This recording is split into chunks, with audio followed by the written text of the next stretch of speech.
Hello and welcome you all to the collaborative day 1 of Path to Success in partnership with Fonterra Brands Sri Lanka, Gapstars and Wiley Global. Today, renowned personalities from these leading companies will guide you on readying yourself for the new world of work, career opportunity spaces and time management. And the first session is brought to you by Fonterra Brands Sri Lanka, who are coming from Fonterra, which is a global dairy nutrition company from New Zealand.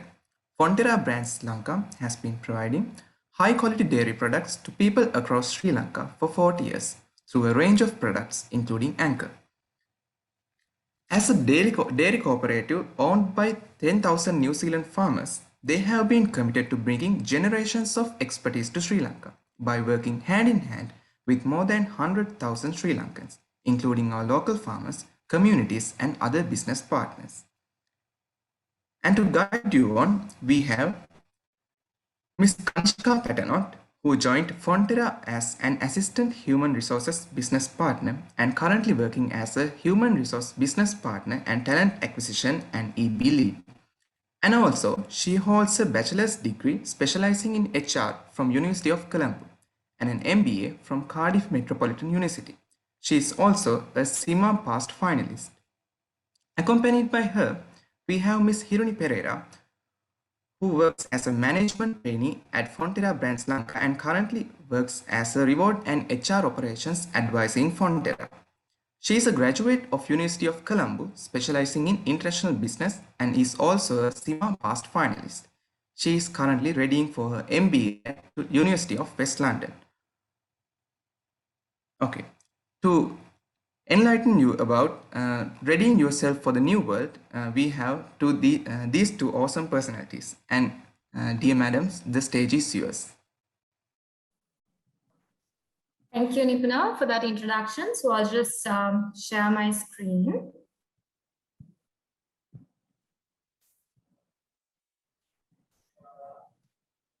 Kanishka, can you see my screen? Yes.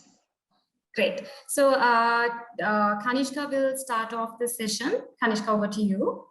Thanks, Hiruni. Thank you, Nipuna and team. So let's have a very interactive session. Hope you will ask questions from us, and it'll be a more informative session. So we are going to talk about readying yourself for the new world of work. So before we talk about the topic and the key areas, I would like to give a quick introduction to Fonterra and Fonterra Brands Sri Lanka. So as you know, we are dairy. We are Fonterra and we are dairy for life. You love our products, and there are brands across the country covering all stages of life. As Nipuna correctly mentioned, our story started from New Zealand, and we have farmers, about 10,000 farmers own Fonterra, and we have evolved throughout these years. And we as a cooperative, our purpose is to empower people to create goodness for generations, right? So we believe in people, and we always talk about this tatau is from the Maori language. What it represents is you, me, us together. So again, I'm reiterating that we are there to empower people to create goodness for generations. So as a company, we are Fonterra Brands Sri Lanka. We have a strong network across the country, reaching, like every grocery shop that is next to your house, with every supermarket or every restaurant that you go, we have our products available, right? And we have been operating in Sri Lanka for 40 years now. And we have been in local dairy for 23 years now. And we have been collecting over 16 million of liters of local milk. We have a farmer network, and all the yogurts, the drinking yogurts, the liquid milks and the noodle that you enjoy are produced through the milk that we collect from Sri Lanka. Hiruni, are you there? Yes, Kanishka. So sorry about it. I'm having some network issues, but I'm back. No problem. Over to you for the next slide. Thank you. So Kanishka took you through what brands we have under the house of Anchor, and these are brands that are very close to our hearts, right? So all of us, at a certain point, I would say we have grown up with these brands, right? And as a food company, the quality, the safety, the nutritiousness of the food and the ingredients that go into our product is of utmost importance to us. And that is further enhanced and reinforced through this various diverse range of world-class quality management systems and certifications that we have in place. And also one of the facts, we have Sri Lanka's largest milk powder as well as yogurt processing plant. So the products that come to you as consumers have gone through, I would say, thousands and thousands of quality tests and is the safest possible and most nutritious possible products that you will be able to consume. So that is what Fonterra is, or Fonterra Brands Lanka is as a manufacturer, or how our brands are, how our products are. And Kanishka, would you like to explain how we are as an employer, what our promise is, what our purpose is? Yeah, as I mentioned earlier, team, right? So we have a corporate purpose, and then our purpose is to impact the country, community, and yourself. So this is the promise that we give to our people and who would like to join with us, right? And also how we take this opportunity to grow and live in our aspirations. And also we really value that authentic self that people bringing, right? So diversity, inclusion, and the belongingness play a huge role in our company. And also we do not forget to celebrate the successes as we create goodness for generations. So these are the key aspects that as an employer, our value proposition talks about purpose, growth, authenticity, and celebration. So along with that, you can join with us through our internships, through in-plant training programs that we have, and also the graduate training programs. So we have mentoring programs, the special projects, and the Young Leaders FBL Young Leaders Academy that is available for the young talent, the early career programs that we have. So it's an opportunity for y'all to join with us and explore that extraordinary journey that Fonterra Brands Lanka can offer you. Yeah. Okay. So moving on to the discussion, right? So what we are talking about today. So there's so much of things that changed during the past year and a half, right? So it's a year like no other for the world and for our country and for all of us, right? We have to change our ways of doing things, right? So we believed in going to the university and sitting down for lectures, going to the office, sitting down at our departments and seeing people, talking to them and having physical meetings and all that. But now today we have evolved to have all these in a virtual platform, right? Delivering sessions, and I think it has enabled to have more interaction sessions now through virtual platforms than earlier with the corporate world and with the academics students. And people started working from home, the flexi working hours. So it's a virtual place of working. And we had to connect in different ways, right? So, and health and safety has become a key to all of us, right? For you and for me and for all of us. So it's a complete turnaround, I would say. And with that, there are new expectations that is coming up in the industry for the corporate world that we should be prepared. These are the industry expertise. What they're saying is that they have identified, though we have the knowledge and expertise in a particular area, that for to become successful, it is more about the soft capabilities that we have as a person. The emotional intelligence, and also how we understand each other, the teamwork, and how people look for the soft capabilities are now emerging more than the technical know-how that people would have, right? So whether people are flexible, can they adapt, can they face for a change, And these are the things that that even all the findings, the research findings, I'm sure you all would have also read and understand, have found, right? So so we even when we recruit you, the young talent, to organizations, we know that you guys are coming from the best universities, having the bachelor's degrees or sometimes even done with the masters and all that. So you have that knowledge, that the academic background is there for sure. But what on top of that, what's differentiate you from another person is these soft aspects, right? So the first one that I would like to talk about is resilience, right? What is resilience? How do you define resilience? Any thoughts before I take you through? Anyone have any thoughts to share? Please, you can send it to the chat box, or even you can please unmute and speak. What do you mean by resilience? What have you understood?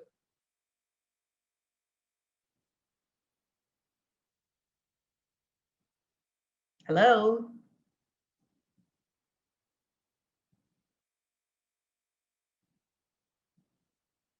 Am I audible? Very much, Kanishka. Yes. Malit, Jivanta, what do you think? What is resilience for you?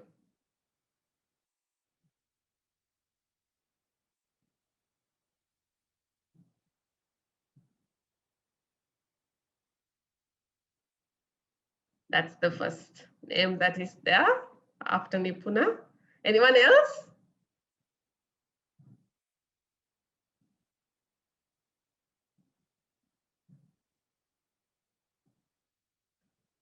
Is someone sending to the chat box? So Ahmed said not giving up. Ahmed says not giving up. Yes. Yeah. What else, guys?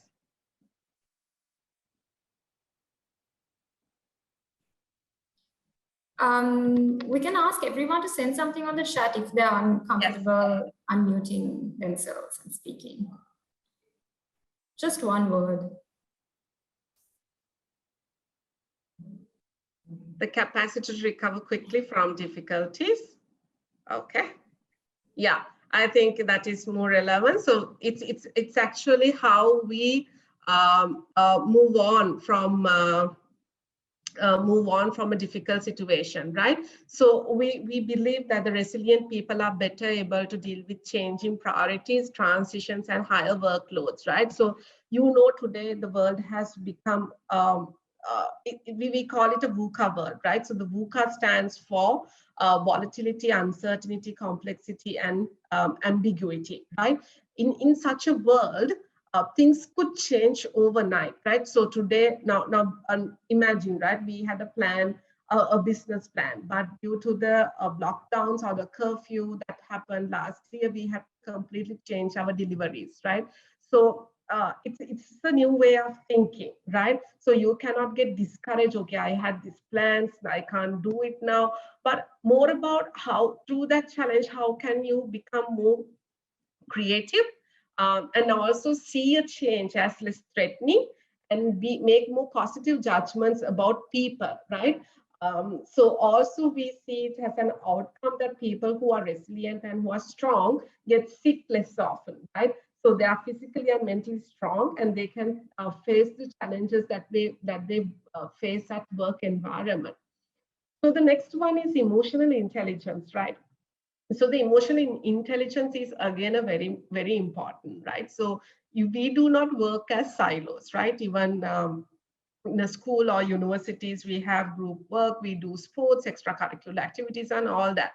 So when it's come to corporate world also, guys, we are working with many people from different generations, different backgrounds, different industries. So we should have that emotional intelligence to recognize, understand, and manage our own emotions, right? And not like at your home or not like at university, you cannot be like angry when something happens, you cannot be emotional about it. So how you control your emotions and behave in a more professional way, and also how you have that empathy towards the other people. So how you can empathize someone, right? Always we should not pinpoint each other's, right? We should be able to get into their shoes and see what the real issue and support each other, right? So if it doesn't matter how good you are, but if you do not have that empathy, and if you do not have that skill to understand yourself, to have that self-awareness, I think it's going to be a little difficult in order to be successful in a corporate environment, right? So again, I'm saying it is being able to recognize and understand and manage your own emotions, and also how you influence other people, understand them, and how you influence the emotions of others, right? So emotional intelligence is another important aspect that we talk about. Yeah. Then we have communication. Hiruni, over to you. All right.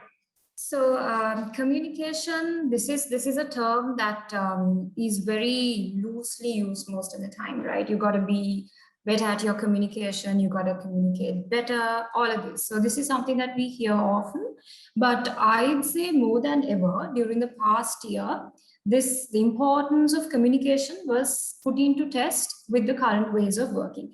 Let it be at a workplace, let it be at a university, whatever it is. And I'm sure even within AIESEC within AIESEC as an organization, the importance of proper communication was really put into test, and the importance of the communication being good and effective was emphasized. So while you're communicating, it's a message that you want to get through to someone else, right? So 5 pointers that you all can keep in mind to sort of improve your communication and ensure that the message you're sort of trying to communicate and put through comes out the right way. Build your confidence. If you want to communicate something, you need to be confident of the message that you're giving out, and craft your messages. So know your audience. You can't exactly the same communication even in a comms campaign, right? Let's assume that you're doing a communications campaign for a project of yours, or even in the workplace, right? So the same messaging might have to be delivered or articulated in a different way depending on the kind of audiences that you all are catering to. So for an example, I'll again relate it to an AIESEC situation. If you all are communicating to first years versus final years, that messaging will have to be crafted differently. Same applies for the workplace and for the future of work. To succeed, this is one of the skills that you need to craft and shape, right? And email etiquette. It's one of the most important things. You would have seen emails where it's highlighted, underlined, different letters are in bold. So this is not exactly proper email etiquette. There's so much of reading material online if you want to get to know of proper email etiquette, how to craft your emails better, sort of the wording, the subject, all of that. There's so much of material available, let it be on YouTube, or even if you just look it up on Google, there should be plenty of material on this. And active listening. So this is again, while you're trying to communicate a message to these different audiences, it is important to get feedback on the messages as well. That's proper communication, because communication is never one way, it's always two-way. So you should always be a good listener as well, and you should listen actively. Don't try to overpower the other person, but try to understand what the other person or your audience is trying to say to you.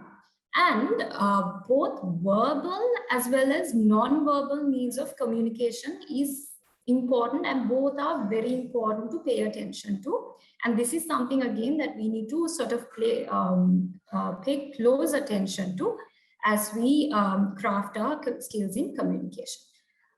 Moving on. Thank you. The next thing that I wanted to speak of, skill, right? Creativity and innovation. So this is something that we hear quite a lot. Be creative, be innovative. These words again are like a rhyme. We hear it very often. And so LinkedIn. has said that creativity is one of the top skills that are required for future of work. And the World Economic Forum also has called out creativity and innovation as one of the top 15 skills to look out for 2025. So there must be something about it, right? And coming from a business background, is creativity really essential? Isn't it just for these creative professions that it's important? It really isn't right now. So the importance of creativity and innovation was really put into test during the past pandemic, not past, current as well, pandemic situation where we saw different businesses really get creative with the way they do things. So we saw health service providers where it actually requires face-to-face physical interactions. We saw them move things into virtual platforms. We saw businesses completely alternate and change their business strategies in order to cater to the current need. So while this was quite apparent in the post-pandemic, the current pandemic world as well, in the post-pandemic world, in the future also, this is going to continue because people's routines have changed, people's behavior has changed, their needs have changed, and it's important to stay creative and innovative in order to cater to these different business needs, right? So one quick question. So I myself was a part of AIESEC for about a year when I was in uni. And there I know how much of interaction you all would have with people from across the world, right? So during this pandemic situation where there would have been several limitations in bringing down people for projects, things like that, would someone like to share an opportunity or experience where they really had to get creative and innovative? We'd like to know.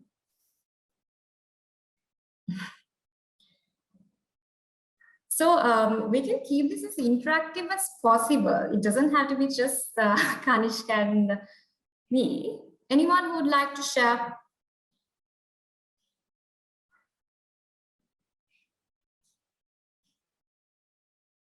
I'm sure there were quite a lot of instances.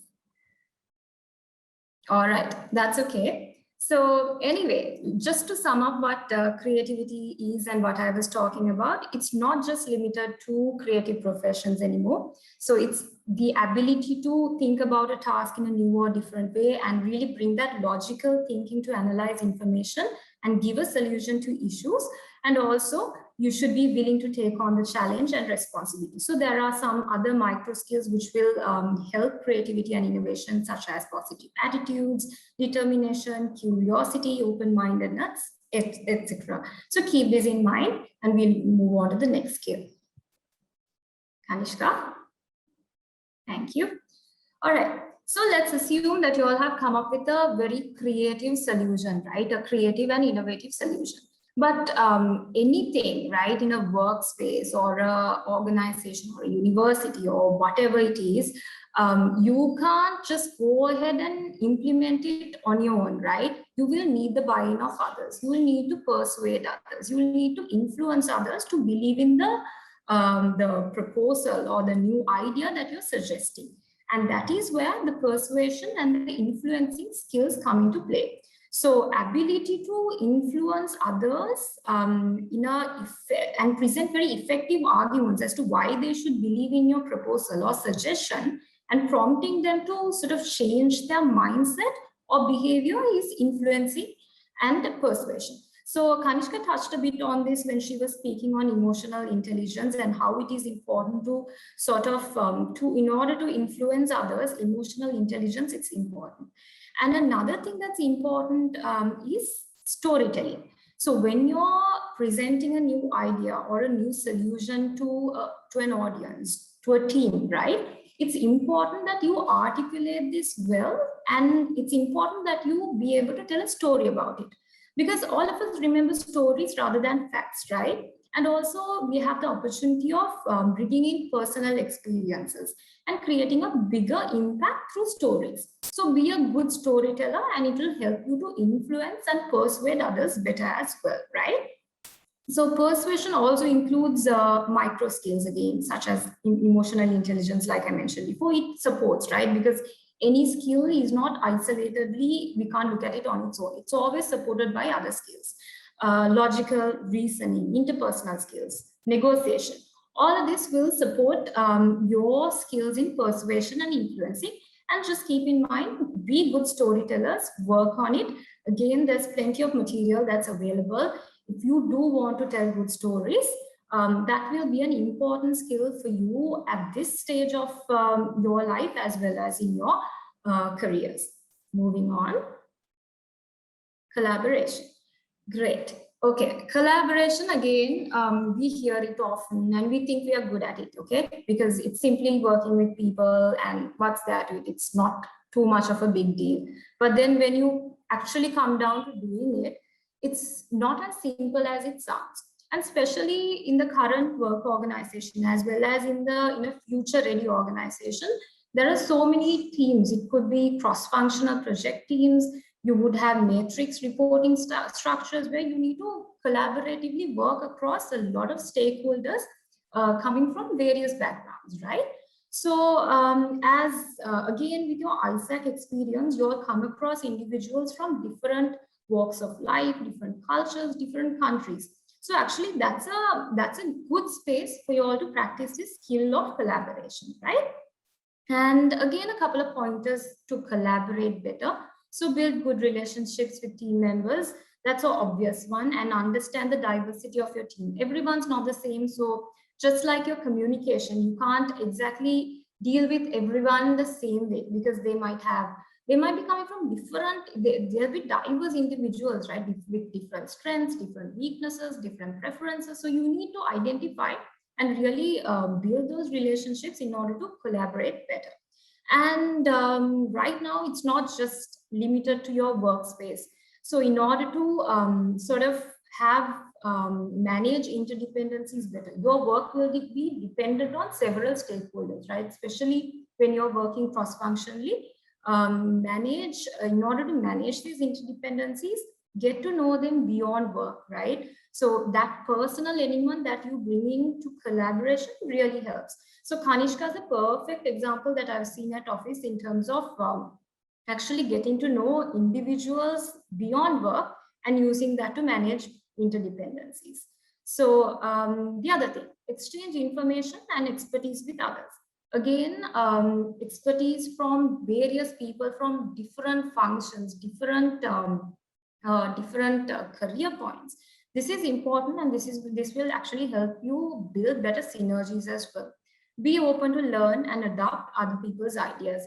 One of the things, again, I learned a lot through my management training stint at Fonterra when I was going through, I was basically across the organization, across different functions, different things to learn, different viewpoints, different perspectives. There was so much to learn, and it has actually shaped me to be the person I am today in my career. And reach out to people with different perspectives and point of view. So even if they will not actively reach out to you, you do that, because that way it's a fresh view, it's a fresh perspective to how you would see things, and it will, again, that learning you get it will help you collaborate better. Kanishka? Okay, so digital leadership, or simply put, I'd say tech savviness. While I was getting ready for this session, I was just looking up a couple of articles, right? And I noticed, I came across this fact that research has found that over 82% of job vacancies that are out there in the world need at least one digital skill. And this article is from 2020. So by now, I'm sure it has increased to more than one digital skill. Because at the beginning of last year, my father didn't even know what MS Teams is. But right now he has to, he's a elderly person, right? So right now he even knows how to make a Teams call to connect with different people. So this is how much the past year has accelerated the change and need for technology amongst everyone, right? Age doesn't matter, which point of career you're at doesn't matter. And taking these on, companies are investing more in technology because technology supports us to make things better, to make things efficient.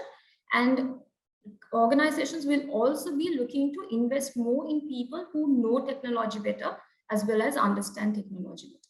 So this is not a soft skill per se, right? Because we were talking about most of these soft skills that will help you for future of work, but this is a technical skill that you can actually enhance. There's again so much of learning material, free learning material, right? If you feel that there's a certain skill, there's a certain technological skill that you need to pick up and work on, there's so much of courses, there's so much of certificates that are available, which you can easily pick up and do, because we don't have much interactions these days, right? No trips, no outings. So that's a perfect time for you to actually spend some time on extra learning and sharpening some of these skills.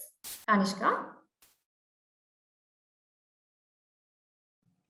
Thanks, Hiruni. So I think she discussed four important aspects, or the skills or the competencies that the new world is looking from you.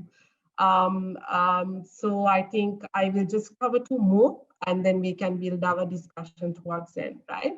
So the cultural agility, guys, is something when you go for go to an organization, even at the point of recruitment, we would see the individuals, two aspects for the individual, right? So one is for the role fit, and the other one is the culture fit, right? So whether this person has now, if you take Fonterra, we have four values for us, right? So we talk about cooperative spirits, do what's right, challenge boundaries, and making it happen. Those are our four values that we really, it's like DNA of the company, right? So whenever we interview someone, we look whether that person has certain attributes or the values that we also has as an organization, and also whether this person could be able to uh, fit with the culture that we have, right? So you also know the University of Moratuwa has a culture, and certain faculties have subculture. So AIESEC as an organization, they have a subculture. So it's the cultural agility that an individual should have in order to respect the individuals, in order to understand. So it helps for you to effectively collaborate, to make decisions, to have alignment, and also even to communicate better with the people across different dimensions of diversity, cultural diversity, right? So when you work in a multinational organization, you will connect with people of different countries. So they have different manners, or they have different values that they have as a nation. So how you understand, without being very narrow-minded, how you understand that culture and how you respect it, and quickly being able to absorb the agility is like how you adapt to that environment, right? So, and then get the benefits for you and for the organization as well, right? To collaborate, to make decisions, and to communicate better, and all that. So that is the cultural agility. Because though you are a star, right? If you have the best degree out there and all that, but if you do not been able to understand these similar, these small and rather significant aspects, right? Not small, the significant aspects of culture and all that, it's hinder certain to a certain extent your performance and the potential. Yeah. So that's why the cultural agility is very important. And also, I will just touch upon the diversity. So the diversity is not just gender, right? So it's about your knowledge that you're bringing from different industries, your ethnicity, religions, or whether as a woman you play a role of a sister, you play a role of a mother. So could be a single parent. So all this comes as a diversity, right? So, and then how you make sure that people feel that they are included in a culture, and that they feel that they belong to a particular company. So these are the broad terms that we are the concepts that we discussed today.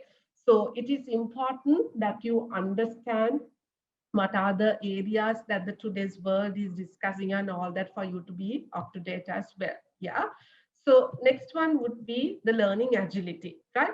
So the learning agility is not just the academic skills, it is the individual's ability and passion to promptly study a new problem, right? And also when you study that and then you quickly connect the dots, and then you being able to get a deeper understanding before you make a decision, right? You will not have a month or a week to make a decision, right? So it's always the quick decision making that you have.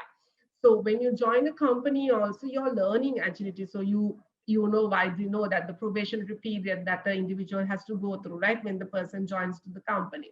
So during that period, how you show your learning agility, how you understand how the business works, the manufacturing, or if it is a service industry, or it is an IT company, so how it works, right? How you apply your academic knowledge and experience in order to better utilize your skills. So also you need to have a very open and receptive mindset for you to knowing what to do when you don't know what to do, right? That's why we need leaders. That's why we need you to join with us, right? So it is important as individuals, as leaders, that we should know what to do when we don't know what to do, right? So it is very interesting thing.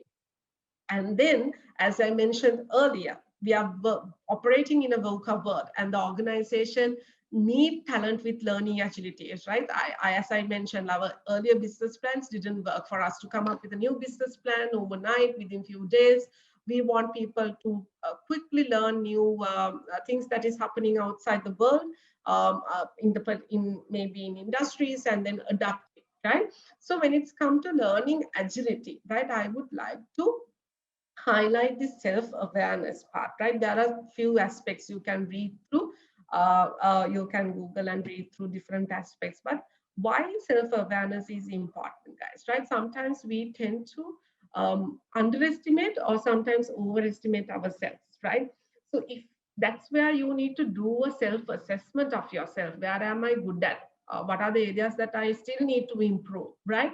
Be open. If you don't know something, go and ask, and also to always share your knowledge and experience with each other. That's how you can grow as an individual.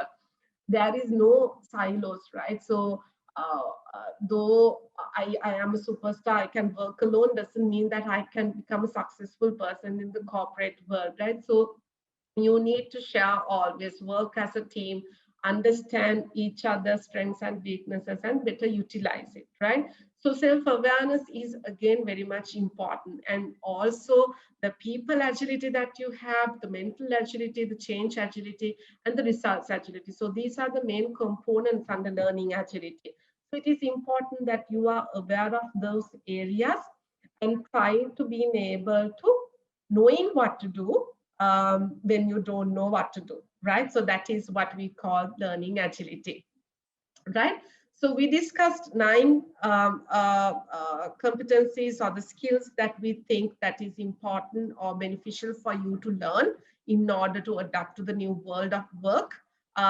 More than anything, be yourself, right? Do the work that you love, right? So as a company, we believe we support individuals to achieve their career aspirations, right? If I want to become a marketer, then the organization will support me in that self. But you guys need to know now, you are now in your university, in your higher degrees. So you need to know now whom I want to become, right? Do I want to go into a, which career path that I want to select? Always pick something that you will enjoy, right? Because that's how you will continue, you can continue your love and passion and the commitment towards work. And that's how you can grow, enjoy the work, right? Rather than thinking it's a burden, right? So be open, and I'm sure that the areas that we spoke of are important for you.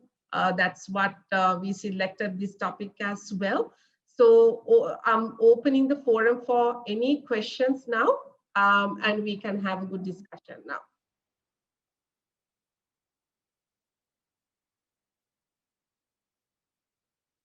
So we have about 70+ students. I would like to hear some questions, your voices, any clarity that you need to know. So we are having a really unfortunate situation in the country now, and we are going through a difficult time. I just want to know, like, as a company, how is Fonterra really coping up with it? Like, how is it trying to overcome the situation? And, you know, because the reach out and everything is a little bit like stuck and all. So how are you doing? I just want to know. Thanks, Ahmed. So I think definitely the competencies that we spoke with you is helping us to overcome this challenge, right? More than anything, the resilience, right? So as you know, we have a manufacturing arm, we have a distribution arm, and also we have a corporate function. So right now we have taken like the health and safety is like a key priority for our organization, uh, uh, even before the pandemic, right? So we have our health and safety guidelines and the 6 lifesavers that we are proud about and we discuss always at Fonterra under health and safety. So as a business, I would say, so it's changing, right? It's changing overnight. And it's all about working as a team in order to we encourage people to come up with innovative ideas. And I know getting used to these virtual meetings and the virtual things were last year was a bit of a difficult because because especially even for me as a HR person, talking to a screen was a little difficult, right? But then we all had that difficult period in order to adapt to this situation. But I think that the support that we gave to employees, right, through different learning programs, through the coaching that we did for selected individuals who needs to lead these business plans and all that. And more importantly, we started a mental awareness program, mental first aiders in the company, because you would have read that how much of stressful period people go when they're working from home. So how we assist and support our employees to face that. And that care that we give through certain care packs and really talk about them. It's not just the employee for us, it's the whole family, right? So there are so many interventions that we have taken, Ahmed, and also for us as HR, I think more importantly, being that sounding board for our employees to talk, to listen, and give that true support to overcome challenges. Because I go through certain challenges, Hiruni goes through different challenges. It's for all of us, right? So I think mainly the resilience, I would say, how we are being able to face every challenge and come up with something, and then it's an evolving thing. So today I can say you for an example, like we started when the distribution wasn't a problem, we started with home deliveries, and then that also became a bit of an issue with the curfews and other things. So then it's the e-platforms, right? We haven't invested so much on e-platforms, right? We've never used to as a country, right? So it's an evolving thing. I think being open-minded and being able to learn and share with each other has been our key success measures, Ahmed. Thank you for your question. Thanks a lot for that answer. I just want to extend one more thing. Are you like still recruiting people even in this time, or how is it like going? Yes, we are recruiting for certain positions, not for all positions. So Ahmed, as a company also, we still invest on our people, right, to develop and all that, but we have given more opportunities for our internal talent for them to grow into bigger, better roles. But still, like as mentioned, our early career programs and all that are still on, and we are doing those recruitments, Ahmed. We would pick and choose. We would prioritize as a business, but still the early career programs and all that we are continuing to have. Thank you. Totally understood.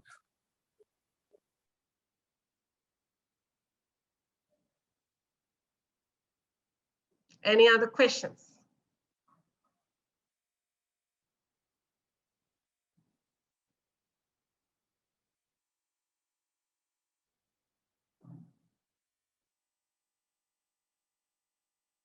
Okay, so I guess there are no more questions.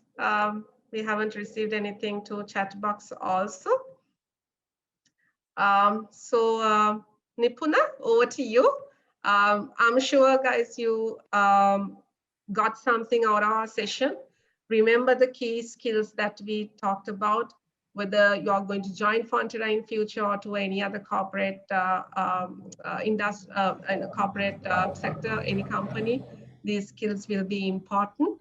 And you can reach out to us for any clarity even after the sessions. So be safe and wish you all the very best for your education. Okay, that brings us to the end of our first session. Thank you, Ms. Patternott and Ms. Perera, for allocating your valuable time to address a timely topic.